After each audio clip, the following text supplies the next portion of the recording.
Good day. So for our next topic with regards sa soil mechanics or sa geotechnical engineering is yung lateral earth pressure.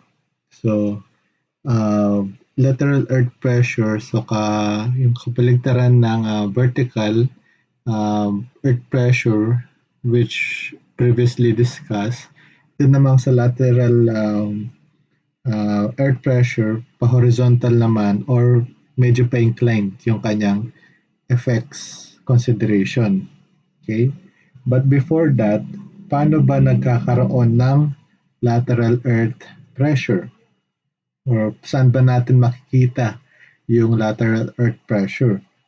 So when structure retains the soil from lateral spreading or nagkakaroon ng overturning or whatsoever, katulad sa lateral loads, retaining walls, basement walls, yung nasa ilalim ng basement, brace excavations, mga sheet piles, yan.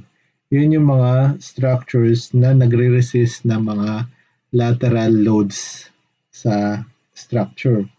So, any structures na nagkakaroon ng lateral spreading, lahat ng yan is subjected to lateral earth pressure. Okay? So, uh, mag-erode. Okay? Itutulak ng soil yung structures natin such as yung sheet pile.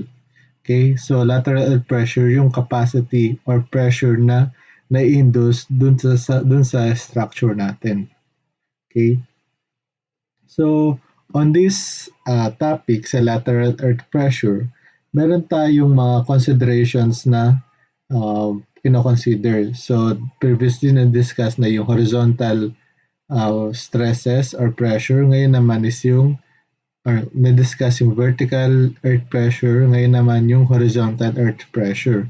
And ano ba yung kanilang ratio or yung kanilang relationship? Okay? But before that, meron tayong tatlong considerations sa kanilang coefficients or yung consideration sa pressure. Okay? So, lateral earth pressure. Meron tayong una, if the structures is at rest. So, if walang movement na pine-permit. Okay? So, ibig sabihin, yung structure natin are in a state of elastic equilibrium.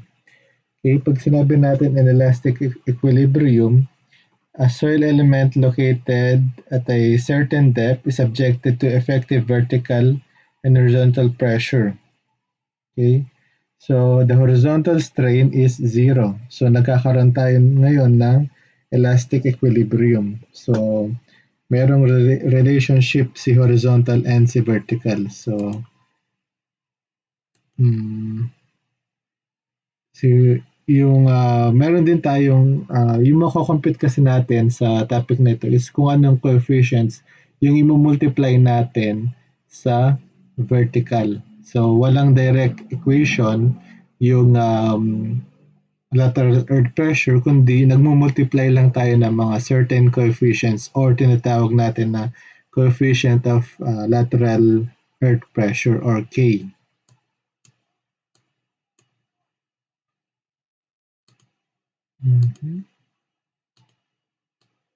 Mamaya may magbibigay na lang ako ng equation na bibigay na lang natin. So, sa definition muna tayo. So, yun nga, at rest pressure if doesn't move in or in a state of elastic equilibrium. So, wala tayong pini-permit na movement. Second, active pressure. So, nagkakaroon ng active pressure wherein the earth retaining structures moves away from the retained soil. So, kumbaga, meron tayong structures, tinutulak ngayon ng ating soil yung structures natin. So, nagkakaroon ng moves away. So, yung nangyayari doon is nagkakaroon ng active pressure. So, yung pinaka-keyword dito is when the earth returning structures moves away from the retained wall or retained soil. Okay, tinutulak niya. Okay, nilalabanan niya. Okay. On the other hand, last consideration is passive pressure. Pag sinabi natin passive pressure, when the earth retaining structure forced against. So, dito naman is nagkakaroon ng force in repel sa ginagawang forces ng ating soil. So, forced against the retained soil. Okay, so ito yung mga tatlong considerations sa pag-compute ng corresponding coefficients na inimultiply natin or minumultiply natin sa horizontal stresses. Okay? So, ayan. First, lateral earth pressure. So, previously, na-discuss natin yung horizontal, ito. Height of the soil multiplied by the unit weight of the soil. So, inadagdag sa ating lateral earth pressure is yung coefficient KO. Okay? Pag sinabi natin KO, O represents at rest. Okay? K represents the coefficient of lateral earth pressure. Ito yung minumultiply natin sa vertical, vertical stress. Okay? Take note, KO, O represents at rest. Okay? So, since meron tayong iba't ibang mga conditions ng soil, meron din yan corresponding equivalent formula to compute the KO o yung coefficient under at rest lateral earth pressure. First, kapag normally consolidated or at rest, yung formula natin would be KO equals to 1 minus sine phi, wherein yung phi represents the angle of internal friction. Phi represents the angle of internal friction. So, ito yung basic equation kapag pinag-usapan yung at rest coefficient. Okay? K is the coefficient. Okay? Second, if meron tayong dense backfill, okay, so magkakaroon tayo ng computations regarding sa dried unit weight or sa actual dried unit weight ng soil natin versus sa kanyang minimum dried unit weight. So given itong equation natin, 1 minus sine phi plus the ratio of the dried unit weight over the minimum dried unit weight minus 1 multiplied by 5.5. So kumbaga, direct substitution na lang if given na to. So take note, KO pa lang yung kinocompute natin dito. Okay, so empirical yung equation na yan, so kailangan masunod yung kanilang positions. So take note, that is for dense backfill. Okay, so na-discuss naman previously kung ano yung dense at saka loose. Okay, that is for the dense backfill.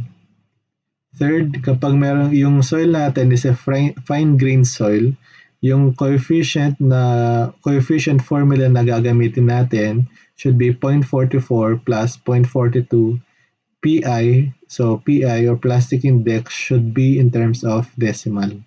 Okay? So anyway naman sa problem, ibibigay naman kung anong method or anong conditions yung soil natin so that malaman natin kung ano yung appropriate equations na gagamitin natin.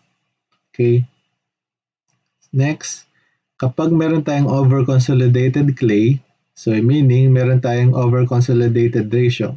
Yung over-consolidated ratio is PC or the pre-consolidated pressure over the overburden pressure. So pag overburden pressure, di ba ito yung the effective stress at the mid-height of the clay. So, yun yung specific or definition ng overburden pressure natin. So, KO is 1 minus sine phi or sa ibang reference is normally consolidated multiplied by the square root of the over-consolidated ratio. So, ayan. So, since these are coefficients, yung mga resulting values nito are unitless. Okay? So meaning, kung ano yung units na ginamit mo dito, yun din yung magiging units sa lateral earth pressure natin. Kasi nagmumultiply lang naman tayo ng coefficients with respect sa mga following coefficients. Okay? Take note, these four equations, or yes, at least four equations are for at rest only. At rest. Okay? Next slide will represents or will define the corresponding formulas sa active naman at saka sa passive. So meron tayong dalawang author, namely si Rankine at saka si Coulomb. Okay? So to start with, umpisahan muna natin kay Rankine. So Rankine formula, so yung mga retaining walls natin or yung mga lateral structures, possible na straight sila or merong instances na inclined naman. Okay? So, na-consider lahat yan ni Rankine. So, una, coefficient of active pressure kapag inclined. So, cosine phi, so yan, tama naman yung equation natin. So, makikita or bago lang sa paningin ninyo na coefficient is the alpha. Okay, ano ba yung alpha? Alpha represents the angle of the fill mixed with the horizontal. Okay, angle of fill or backfill mixed with the horizontal. Mamaya makikita ninyo. Okay. Next, kapag may active, definitely meron yan passive. Okay. So, yung palatandaan ko dito, kapag active, negative. So, means something negative. So, passive, positive, positive yung nasa taas. Kapag naman active, siyempre kabaligtaran ng passive, negative yung nasa itaas. So, ayan. Yun na lang yung kanilang main difference. Other than that, para-parehas lang naman sila. So, kahit isa lang ang inyong kabisaduhin, as long as na alam nyo kung anong symbol or operation ang nagbabago, okay lang. So, kumbaga nasa mnemonics nyo naman yan. Pero sinasabi ko naman, yung possible way to easily memorize these equations. Okay? So, this A and B are for inclined surface or inclined force. Okay? Letter C, kapag not inclined naman, dito yung simplified. So, kapag walang angle of inclination sa backfill natin.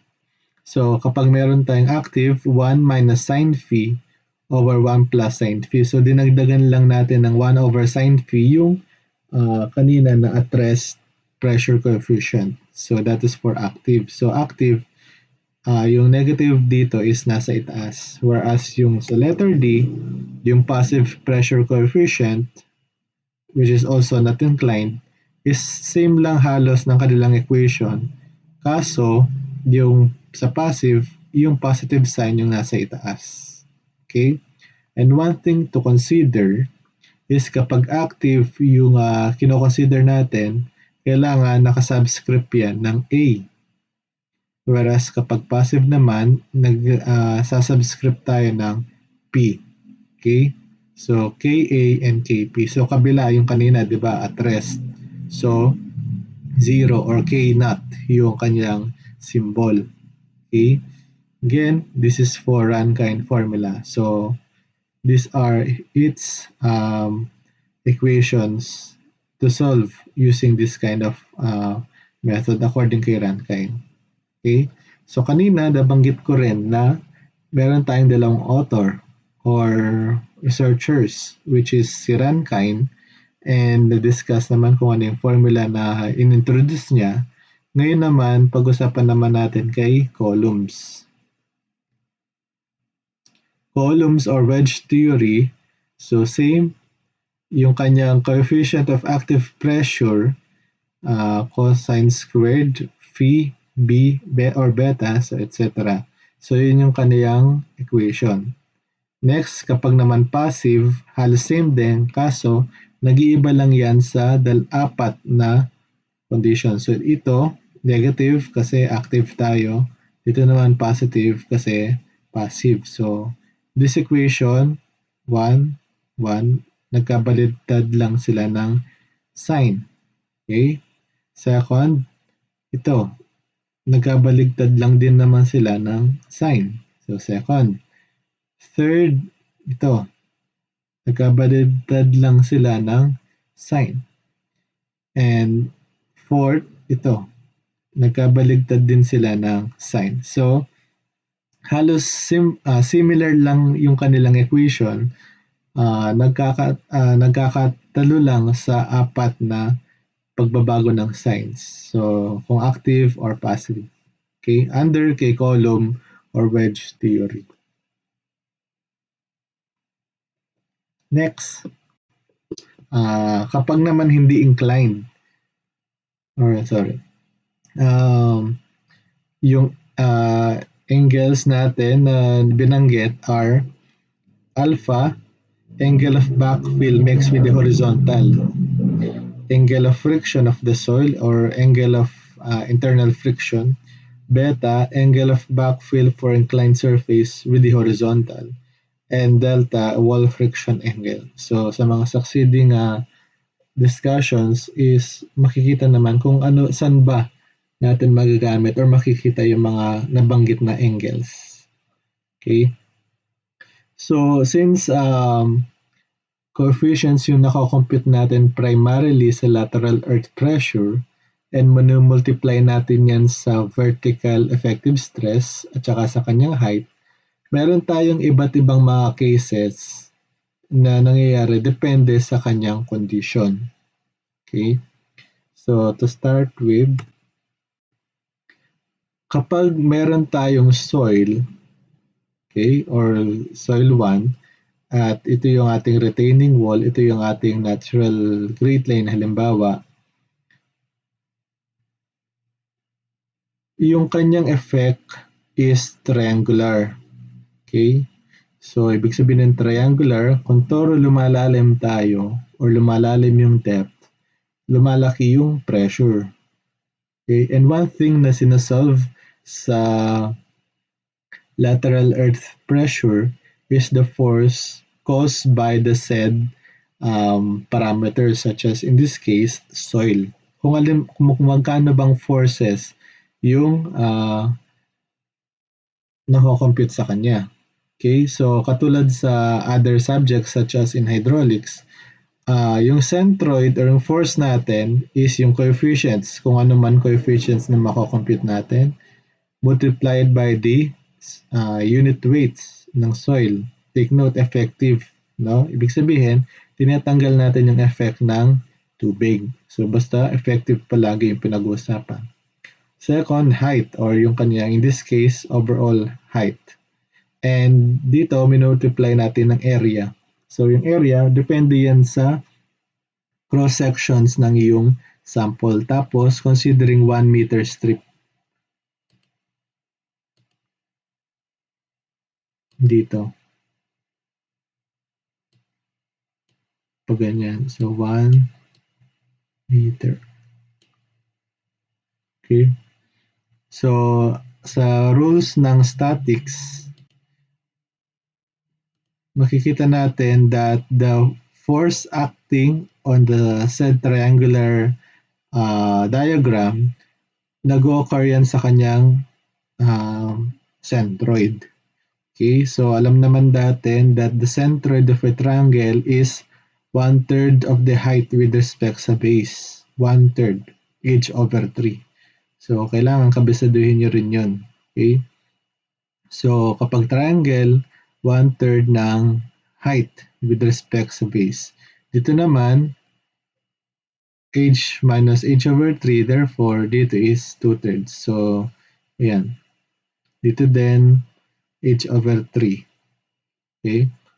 So, again, that is for the effect of soil. Kapag isa lang, so ganyan. Okay? And kapag dalawa naman or more yung ating soil, syempre, limbawa, H1 and H2, meron tayong soil 1 and soil 2. Okay? So, yung force 1 natin is ito. Take note of the subscripts, K1. So, ano ba yung K na na-compute natin dito sa first layer? And the soil 1 and the height 1 and the entire area ito. Kasi mahahati. Kumbaga magkakaroon ng konting shift ng kanyang angle. And Kapag nagkaroon ng multiple soils, mahahati yan ng different sections. Okay, hinahati natin yan para mas madaling isolve eventually yung problem. Okay? Kapag F1, ito maliit na triangle na ito, K1 kung ano yung coefficient of lateral earth pressure na makocompute natin, Y1 of the soil, height 1 is kung ilan bang thickness yung soil natin and the area. So, importante yung kanyang diagram, syempre, para alam natin kung anong area yung gagamitin natin. And some references, pinapakahanap niya is per linear meter. So, in our case, para maging consistent, dahil yung mga forces, di ba, is in terms of kilonewton, newton, pounds, etc., magko-consider tayo ng 1 meter strip para maging consistent yung units natin. Okay? So, hindi lang natatapos dito yung effect ng soil 1. Naramdaman din yan sa ibaba. So, ditong rectangle na ito. So, F2. So, K2, K2 naman or second coefficient of permeability, coefficient of lateral earth pressure, yung kinonsider natin dito, but soil 1 pa rin tayo tsaka age 1. Okay, sa kanyang area naman, since rectangular ito, kung ilan yung kanyang height multiplied by its 1 meter strip. Okay? So, that is for the force, second force. Third force is ito na, itong triangle na ito. Caused by entirety ng soil 2. So, K2, yung coefficient na makakompute natin dito, the value of the soil 2 and the height, second height, and area. Okay, so mahalaga talaga na alam niyo yung diagrams para madali siyang isolve and ma-visualize. So, yan. Its corresponding y hats or y values with respect to the base is same as thing as principal. So, kapag triangle, h over 3. Kapag rectangle, nasa kanya centroid or d over 2. Okay? So, kailangan kabisiduhin niya. And that is for due to soil. Okay? Soil pa lang yan. Okay? Next, kapag meron tayong surcharge or loads na ina-apply sa ating structure. So, yung effect naman ng surcharge natin in terms of kilopascal is rectangular lang. Okay? Rectangular.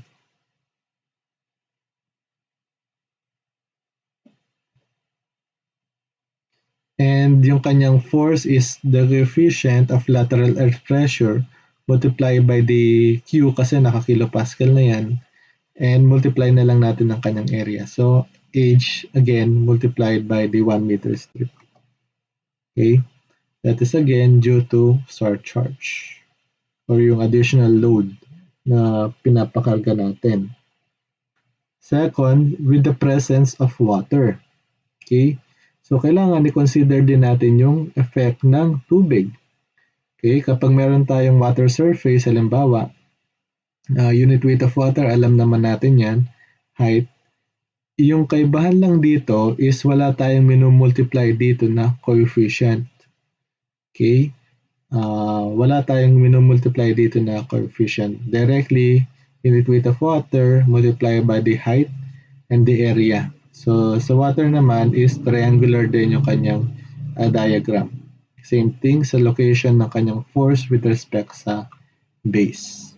Okay. Lastly, due to the effect of cohesion. So, sa cohesion, ginagawa niya is parang ninalabanan niya din or kinokontra niya yung forces. So, kaya negative or kaya pabalik yung ating arrow. So, 2C, C represents the cohesion and K represents the coefficient. And area, since yung effect ng ating cohesion is rectangular din. Okay? So, ayan. So, possible na yung 5 cases na yon is magkakasama sa iisang problem. So, kaya kailangan alam natin yung anong klase bang diagram yung gagamitin natin with this specific type of condition. Meron bang presence ng tubig? Ilang layer ba ng soil? Meron bang cohesion or meron bang surcharge na ilalagay? Okay? So, parang nagre-review lang ito sa principles ng statics, yung pag-compute ng total force, total moment kapag magmo-moment tayo either of the two faces, kung sa taas or sa baba. And hahanapin din natin yung kanyang resultant forces as well as yung kanyang centroid. Okay? So, parang gagamit lang tayo ng Varignon's equation or theorem. Okay? Those are the principles or basic informations that should be um, internalized and understand. Okay. Second part of the discussion is problem solving. So, in order for us to better understand the principles, kailangan mag-solve tayo ng problems. Problem number 1.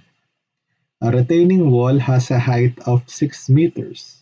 So, meron siyang height na 6 meters and supporting horizontal backfill having a unit weight of 16 kilonewtons per cubic meter and yung kanyang angle of internal friction or yung phi is 32 degrees. So, naka-indicate din sa problem natin na yung soil sections natin are cohesionless. A. Compute the Rankine active force per unit length of wall. So, ito yung sinasabi ko kanina na per unit length. So, para maging consistent yung ating units, nagmumultiply tayo ng 1 meter strip para masatisfy yung kabisado nating units. Okay? Compute the Rankine active force. So, naka-indicate kung anong methods yung papagamit niya. Letter B, Rankine passive force per unit length of the wall. Compute the lateral force per unit length of the if the wall is prevented from moving. So, yan. Actually, this one is at rest. Okay. Letter A, para ma-visualize natin yan na maayos, is kailangan i-drawing muna natin. Okay. So, from a natural grade line or a section, meron tayong height na 6 meters, unit weight of the soil is 16 kilonewton per cubic meter, and angle of internal friction na 32 degrees. Okay, ito yung ating cross-section. Ngayon, ano naman yung kanyang diagram or the effect of soil? Okay. Yan. Since effect of soil yan, triangular yung ating makikitang diagram. Okay. Next thing na gagawin natin is compute na natin agad yung kanyang mga coefficients since nakabigay or pinapatanong kung active at saka passive, i-compute na natin ng parehas. Okay? For the active pressure, since Rankine yan, meron tayong formula na 1 minus sine phi over sine phi. So, this one is letter A, sorry.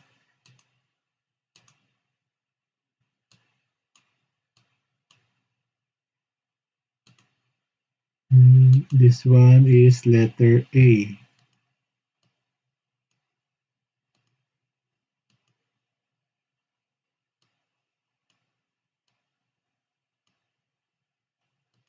Letter A to.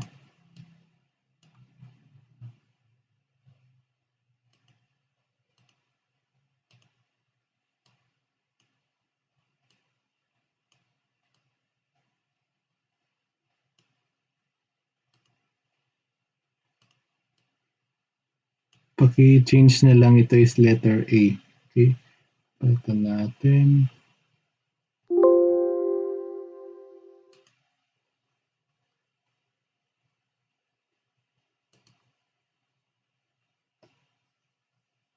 Magkabaligtad pala.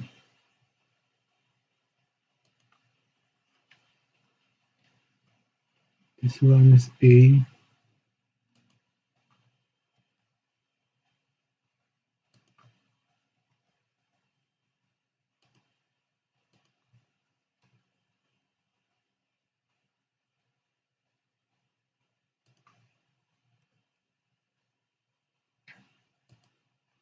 naman ay P.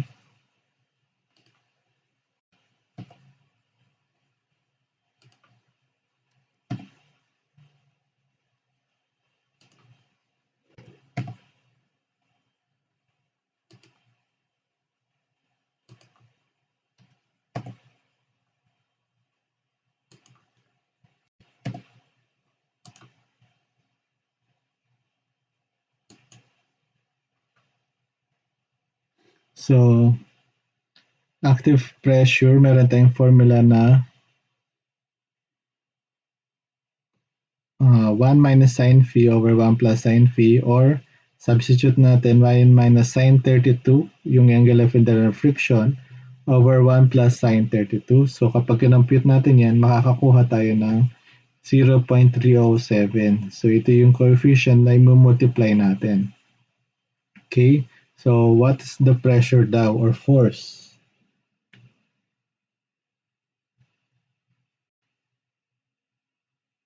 Yung Rankine active force. So yung force natin, multiply natin yan ng coefficient, ito, 0.307, soil 1, height 1, and the area. Okay? So 0.307, itong atin na-compute na coefficient dito, multiply by the 16 kilonewton per cubic meter. 6 meter yung kanyang depth o yung height. Yung kanyang area, since it is a triangle, 1/2 base. Yung base natin is 1 meter strip. And yung height naman niya is 6 meters. 6 meters. So ito yung ating equations. Kapag sinolve natin yan, makakakuha tayo ng 88.416 kilonewtons. And yung kanyang centroid is located h over 3 from the base, or 6 divided by 3 is 2 meters. Okay. Second, we have passive pressure. Okay. Passive pressure, kamukha lang din ng method na ginamit natin. Active passive pressure is 1 plus sine phi, so positive. So kaya P, positive. So kapag kinompute natin yan, makakakuha tayo ng 3.255 na value. Okay, so kamukha lang din ng kanina. Yung force natin, i-multiply natin ng coefficient, which is 3.255, multiplied by the 16 kilonewton per cubic meter. Yung kanyang depth is ito, 1/2 area, and 1 meter strip. That is the force. Makakakuha tayo ng 937.44. Center niya is same 2 meters. Okay? So, one thing na kailangan nyong tandaan, pinapakompute yung force. Okay? Kapag tinatanong if yung stress lang or pressure, ito lang value na ito, K1, Y1, H1. Kasi, di ba, the stress is force over area. So, manipulation of such equation, yung forces, makukuha natin or gagamitin natin ito. Okay?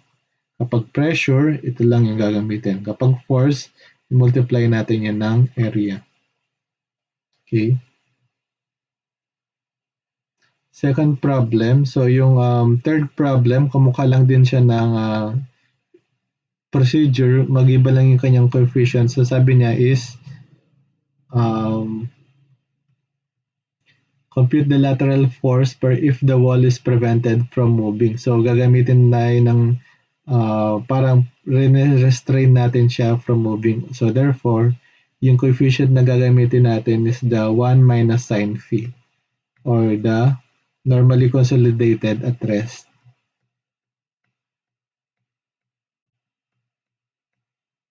For the second problem, a 3-meter high vertical wall shown in the figure, determine the effective stress at the base.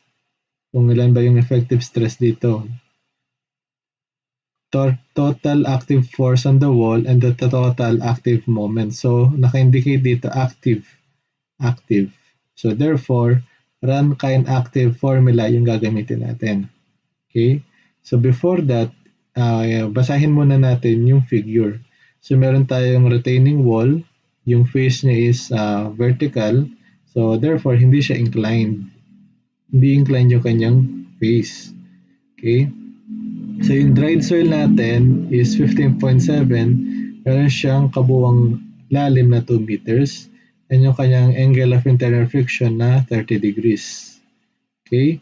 After ng 2 meters, dito daw nakalocate yung water level natin. Okay? So water level natin is 1 meter based sa problem, and yung kanyang saturated unit weight is 18.9. Angle of internal friction is 26, and yung kanyang cohesion is 2 kilopascal. Okay? Since meron tayong dalawang magkaibang angle of internal friction, definitely magkakaroon tayo ng dalawang coefficient of lateral earth pressure. Okay? After natin ma-visualize yung given, try natin i-drawing yung kanyang diagrams kung based sa existing conditions natin. So meron tayong dried soil, meron tayong saturated. So kapag meron saturated, therefore merong effects yung tubig. Okay? Next, meron siyang binigay na cohesion. So meron din effect due to cohesion.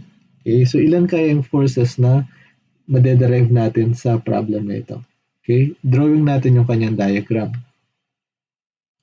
Okay? So yung due to the soil, ito, due to the soil, magkakaroon na tayo ng tatlong equation. The force 1, K1, Y1, H1 at saka yung area. F2, K2, Y1, H1 at saka itong area na to, itong rectangle. F3, K2, Y2 or gamma 2, H2 multiplied by the area. That is due to the soil. Okay? Next, due to the water, yung kanyang F4 or fourth force, unit weight of water multiplied with the second height multiplied by the area. And yung kanyang cohesion, F5 is negative 2C squared of K multiplied by A. So ito yung equations kapag mayroon tayong cohesion. Negative 2C squared of K multiplied by the area. So rectangle din yung kanyang effect. Okay, so kung makakapagkuha tayo ng 5 equations or 5 forces dito. Okay. So kasi pinatatandang what's the total active force at saka yung kanyang total active moment. Okay. So first, compute na natin. What is the total effective stress at the bottom? Ilan daw yung effective stress hanggang dito? Vertical effective stress. Okay. So total, effective to.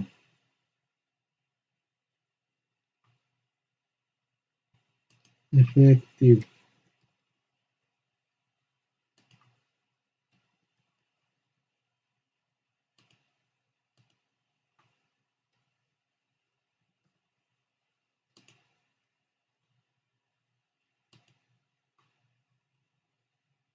What is the total effective stress? So yung soil 1 natin multiplied by the height H1 dahil dried naman yung ating soil plus the difference ng saturated minus water multiplied by the H2.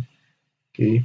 So kapag sinubstitute natin yung mga corresponding values, makakuha tayo ng 40.49 kilopascal na total effective stress. Okay? So ito, pinagsama ko na yung saturated at saka water. Okay? Kasi 'di ba, hinihiwalay yan. So possible din naman na pagsamahin na yan. Okay? Again, this is for the effective stress at the bottom. Okay?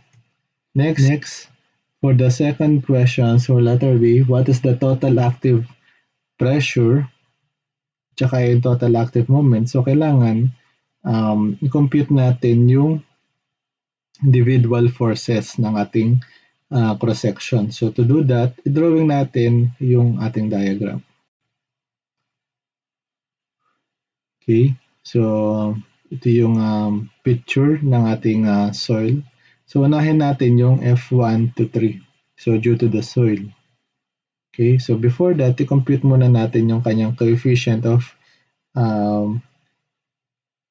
lateral pressure. So yung gagamitin natin is 1 minus sine phi over 1 plus sine phi dahil sinabi niya na active Rankine active pressure. So ibig sabihin, yung active Rankine formula yung gagamitin natin, yung may negative sa taas. Substitute natin yung angle of internal friction na 30 degrees, makakukuha tayo ng 1 over 3 or 0.33 na coefficient. Whereas dito sa kabila naman is 26 yung kanyang angle of internal friction, meron tayong 0.390 na coefficient. Okay. After natin ma-determine yung kanyang coefficient, compute na natin yung kanyang forces. So force 1 natin, K1, gamma 1, H1, and multiply by the area. 1 over 3 for the coefficient, 15.7 for the unit weight, 2 meters yung kanyang depth, and area 1/2. Base natin is 1 meter strip and 2 meter na depth. So kapag kinumpute natin yan, makakuha tayo ng 10.4667 kilonewtons. And yung kanyang centroid, mag-umpisa dito sa base, ito ay h over 3. H over 3, that is 2/3 plus 1. 2/3 plus 1 is equals to 5 over 3 meters. So again, that is with respect to base sa pinakailalim. So F1. Second force, K2, Y2, H1 area, itong rectangle na ito. So yung K2 natin, 0.390, 15.7 na unit weight. Area natin is 2 meters multiply by 1 at saka yung kanyang 1 meter strip. So makakakuha tayo ng 12.246. Check lang natin. Yan, 12.246. Ito ay 0.390.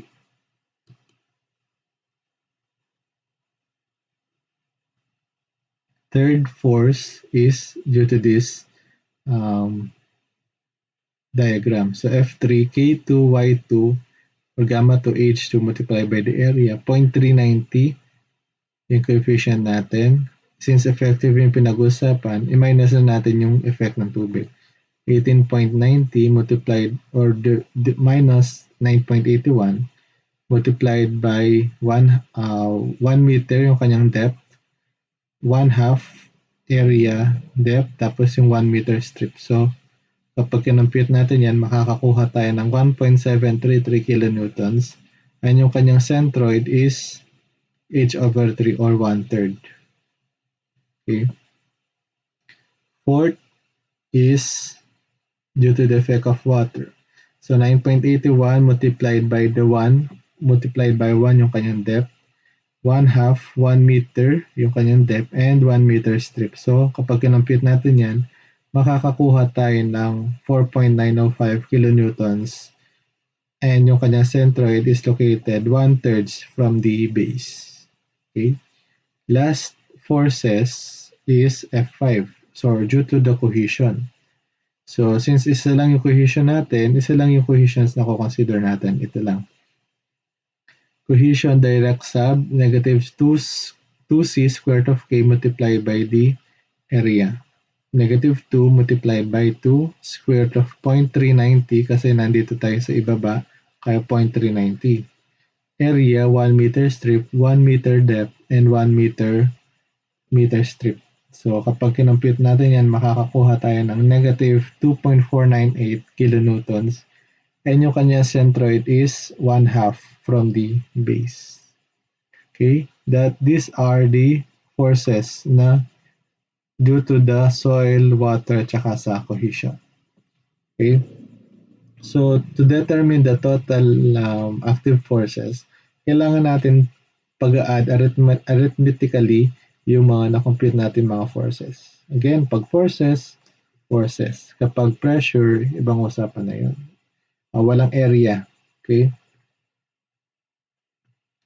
So, para mas simplify or maayos yung ating pag-solve, nilagay ko dito yung summary ng mga forces. Okay? So, to determine the total active force, siyempre, pag-add natin yan. So, summation of all forces. 10.467, 12.246, 1.723, 4.905 kilonewtons minus 2.498 dahil due to the cohesion. So, to sum up, yung kanyang resultant forces or yung total active forces results to 26.893 kilonewtons. Okay, that is for question letter B. Next, for letter C, what is the moment? So, di ba, moment is force times distance. So, sum natin yung kanyang forces, summation ng forces times distance.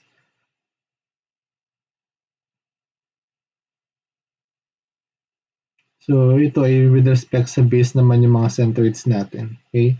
So, mahalaga kung saan kayo nagmo-moment. Kailangan, dun kasi magde-determine yung inyong lever arm.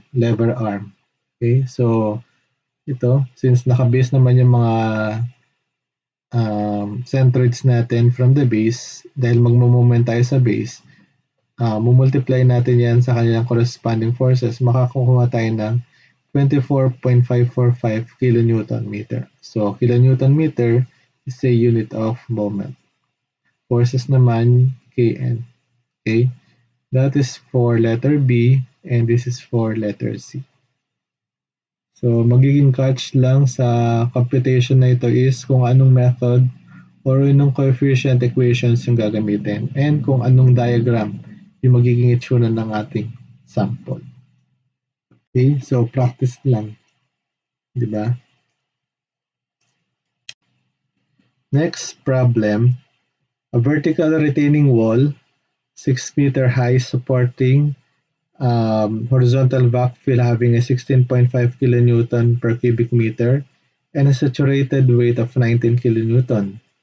Angle of internal friction is 30 degrees, so parehas na angle of internal friction. Groundwater is located 3 meters.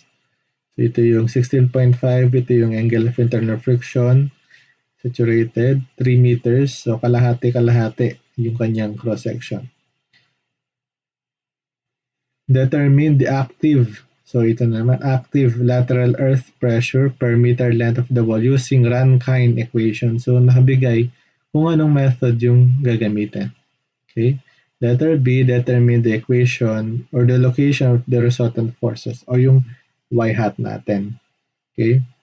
So again, to solve this kind of problem, i-drawing muna natin yung kanyang diagram. So due to the effect of two soils at saka effects of water, magiging ganito yung ating equation. So parang katulad lang siya ng kanina, kaso dito wala siyang binigay na cohesion. Okay? So compute natin yung kanyang Rankine active coefficient pressure. Same since isa lang siya, so isa na lang yung co-compute natin. Angle of inner friction is 30, direct sub, makakakuha tayo ng 1/3 na coefficient of lateral earth pressure. Next, i-compute natin isa-isa yung kanyang forces. Una, sa force 1, 1/3, 16.5 multiplied by 3, multiplied by the 1/2, 3 meters, tsaka yung 1 meter strip ito. Okay? Ito yung kanyang forces. And kapag kinompute natin yan, that yields to 24.75 kilonewtons. And with respect sa kanyang base, ito yung ating magiging location ng centroid. Okay? Second, F2, K2, gamma 1, H1 multiplied by the area. Direct sum, 1/3 since isa lang naman yung ating coefficient of coefficient of lateral pressure, 1/3 na yung lalagay natin dito. 16.5, same.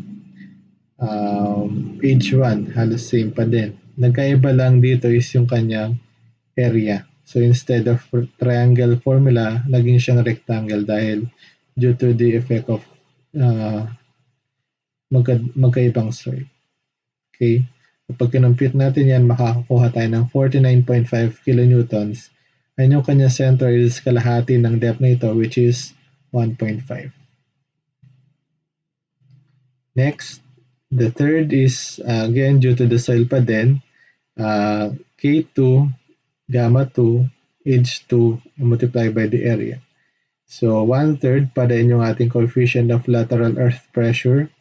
Difference ng saturated at saka water dahil effective yung hinahanap natin, multiplied by the 3 meter depth at saka yung kanyang corresponding area, triangular. So, kapag sinolve natin yan, kapag sinolve natin yan, makakakuha tayo ng 13.785 kilonewtons and yung kanyang center is located 1 meter from the base. Last, due to the effects of water, unit weight of water multiplied by the H2 area, 3 meters at 1 meter strip.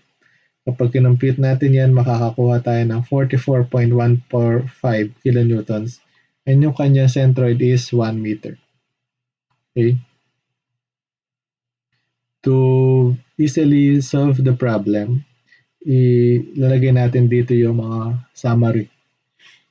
Okay, tinatanong what is the total active force. So, i-add lang natin sila. So, from F1 to F4, makakakuha tayo ng 132.18 kilonewtons. Second, ano daw yung kanyang resulting centroid or resultant centroid. So, kamukha ng Varignone's equation, yung summation of forces times the distance or yung y nila is i-divide natin sa ating resultant forces na 132. Para nag-Varignone's lang tayo. So, 24.75. Again, this is based, kung saan kayo nagbe-base, yung magiging resultant centroid nyo, dun din magbabase. Okay. So, 24.75 times 4/3. So, let's plug the given. Makakakuha tayo ng 1.25 meters from the base. So, ibig sabihin, from the base, yung ating centroid, resultant forces is located 1.25 meter from the base. Okay, so those are the some examples sa lateral earth pressure.